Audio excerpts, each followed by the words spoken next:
Okay, so one of the questions I get asked quite frequently is how I divide dahlia tubers. For a lot of first-time growers, it can be a very intimidating process. That was me, so I know. Anyways, the best advice that I can give is you just have to jump in and do it. The more that you do it, the better that you'll get at it. The more your eyes will get adjusted to being able to spot the eyes on the tubers and all those things. So come along with me and I will show you how we do it here on the farm.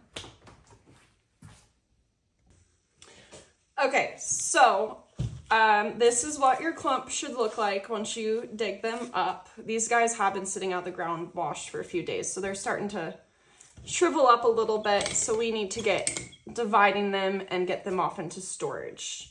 So the first thing I like to do, I always like to keep some kind of identification tag of what variety I'm working on, just in case I get pulled away, the kids need me, this or that. When I come back, I know what I'm working on. So the other thing that I like to do is I like to have sanitizer for my clippers, and I like to have a few different pairs of clippers around. I like the spring-loaded. They're very nice when you're doing thousands of tubers like we are. It just makes the job a lot easier. So this guy is nice for dividing. I also like to use this curved clippers right here. These guys help get into just some of those awkward angles that I can't get into with those. So the first thing I do is I come around, I'm gonna clip anything that is dangling, broken neck, any of that stuff off of here. When your tuber has a broken neck like that, it's not gonna allow for the food inside the tuber to pass through the neck, to the eye, to feed the plant, and all of the things. So they're no longer viable at that point, so we're just gonna cut them off. We're also gonna go through, just trim off all these roots and make this clump a little easier to manage as we're cutting tubers off here.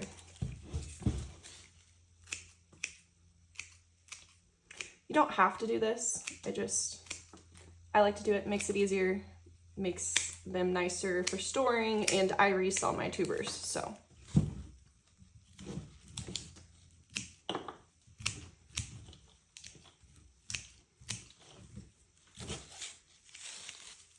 Okay, these are not perfect, but we can clean them up later. So basically, when I'm coming through here, what I want to look for is an eye, a good neck, and a good body on my tubers. This guy right here can go. I also like to keep a box underneath of where I am dividing, just so I can keep my workspace a little bit cleaner as I go.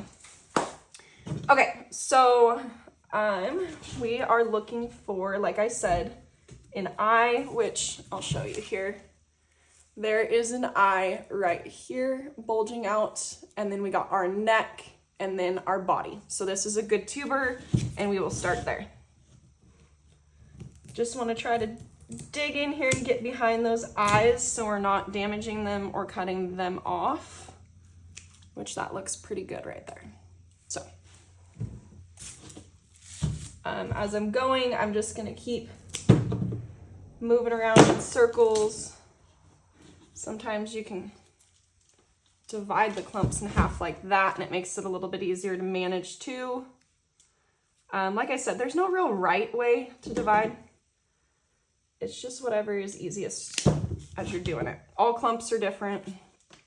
All varieties are different, really. Some varieties produce great tubers with awesome eyes. Some of them great tubers with not such awesome eyes, and some not great tubers at all. So I think this one's Cafe au Lait. I've been growing this guy for probably 5 years now. That doesn't look like it has any. It's an okay variety. It's kind of finicky. It's not my favorite, I'll be honest, but a lot of people like it.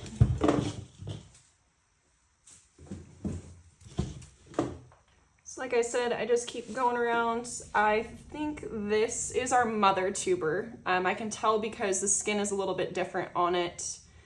This one actually isn't in too bad a shape compared to some of the other ones I've seen. You can keep them, and if they have an eye on them, you can replant them if you want. I don't personally, just because we have so many tubers, but my understanding is that they're not as productive after the first year. I don't really know if that's true.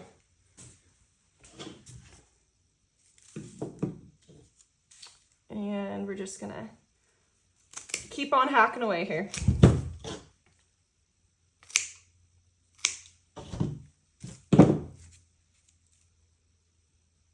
Sometimes too, after storage, the eyes are a little bit easier to see, and you can divide them too. I just like to get it done for storage reasons. And if there's any that I'm just not sure about, I hold on to them and I pull them back out and I look at them again in the spring. If I'm not seeing anything, I just throw it in the compost pile and move on. You're not going to be able to save every tuber when you're dividing. There are some that do have to get sacrificed for the sake of others. That's just the name of the game.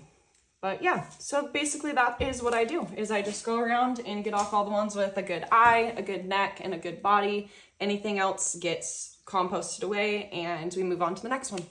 So thanks for joining us.